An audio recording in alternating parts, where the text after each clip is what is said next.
back with another video, period. In today's video, we're doing another episode of expectations versus reality. Very, very, very highly requested. I'm just kidding, it was like 5 of y'all, but still, I want to do another one. Basically, I'm just gonna tell you guys what I expected before weight loss surgery versus what really happened. Let me take these glasses off. Okay, my first expectation was I thought my nails were gonna be like a big problem during surgery. A lot of people actually ask this question, like, what did you do with your nails during surgery? Were you able to have nail polish? Were you able to have acrylics? I believe in the book that they gave me, it said a natural color nail polish.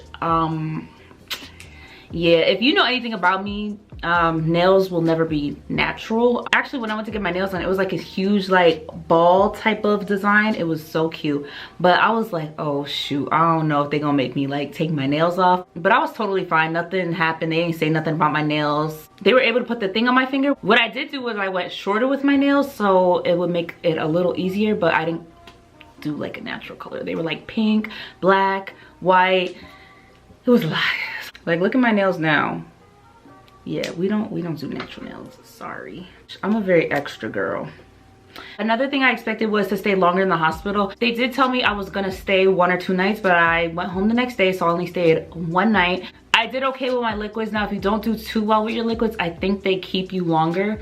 It just depends on the person. I was doing fine. I wasn't having a lot of pain, so I went home the next day. The next thing I expected was what they told me. After you come out of surgery and have to start drinking your liquids, they will give you a straw. They automatically give all hospital patients a straw. Now, if you had weight loss surgery or you're getting weight loss surgery, you would know that we're not supposed to drink out of straws. I drink out of straw now, but I didn't start drinking out of straw like the first few months. So what they tell you to do is not to use the straw. They automatically give you a straw because you know it's coming from the people who make the food. So I don't think they know everyone's restrictions. So after your surgery, make sure you avoid the straw, period.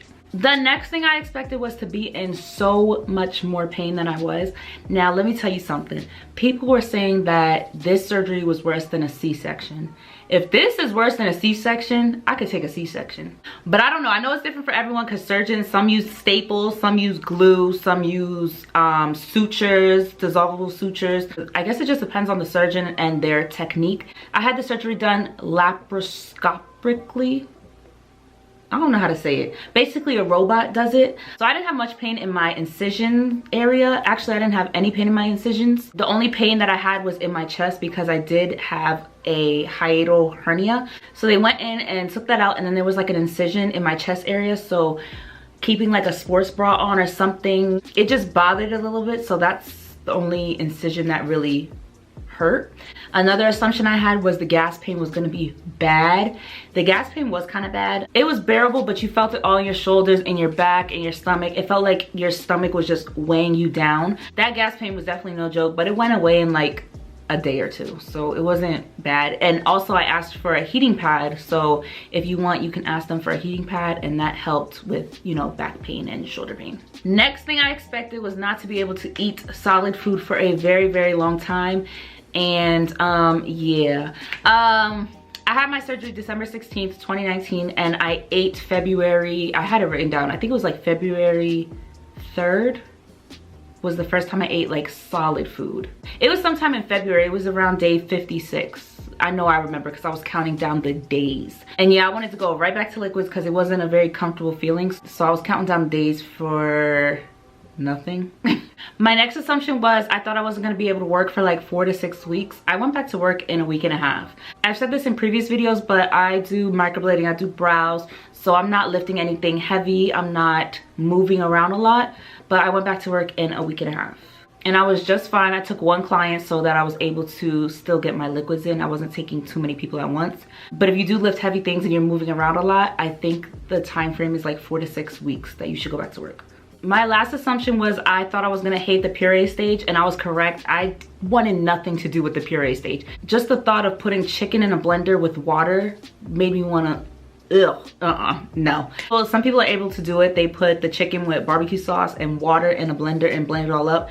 No. When it came to the puree stage, I stayed in the stage before, which I went to my dietitian and she was like, no, you gotta progress, you gotta progress. And I was like, I can't do it. I can't do blended up chicken with water. And it's not even just like a little bit of water. I think they said you had to fill half the thing up with water. Just, no. So the puree stage was a no-go for me. I was excited for the soft food stage because mashed potatoes was in that stage and sweet potatoes and all that. So when I got to that stage, I was very happy. Actually, was mashed potatoes in the puree? I think it was in soft foods. But whenever I got to that stage, I was so happy to have mashed potatoes.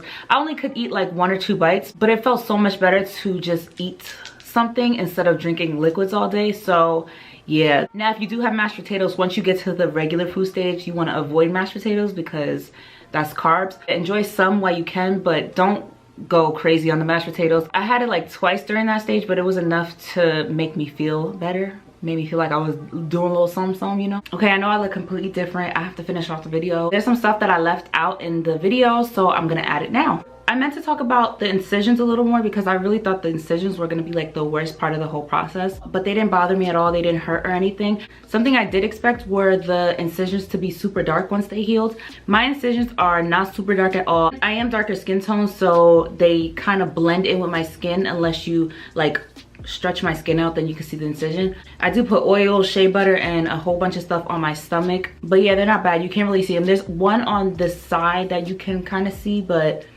still not bad. Another thing I kind of expected, but not really, like I felt like it would be a little bit easier to choose healthier foods. Now it is way easier than before surgery because you just know what you need, but I'm not gonna lie, it's a little hard. Sometimes you want stuff that's not so good for you, and sometimes you want stuff that is good for you. Like I said a million times, chips and snacks are my weakness.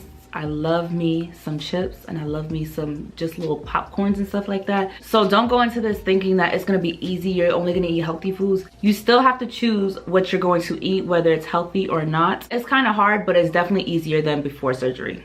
Another expectation is I thought I wasn't going to be hungry at all. Like I thought it was going to be the feeling like if you ever took weight loss pills before, you know that it's like one of those hungers where it's like, I don't even want to look at food. I don't even want to touch food. I don't want to smell food. But it's definitely not like that at all. You definitely feel hungry and you definitely want to eat. I feel like more towards the beginning, like the first few months of surgery, I wasn't hungry at all. Like I think it was just like in my mind that I wanted food, but I wasn't like hungry. But I definitely get hungry. I'm actually hungry right now. I really want some Chick-fil-A, but I'm not gonna do it. Should I? No, I'm not gonna do it. Okay, anyways, that's it for this video. I hope you guys enjoyed it. If you did, make sure you give it a thumbs up. Also, make sure you subscribe to my channel because there's so many more videos coming. Let me know if you guys want a part 4 because we can keep this going. This could be a whole series. Follow me on Instagram at amberaliyaa, AMBERALIYAA. That's 2 A's at the ends. Thank you guys for watching and I will see you in the next one.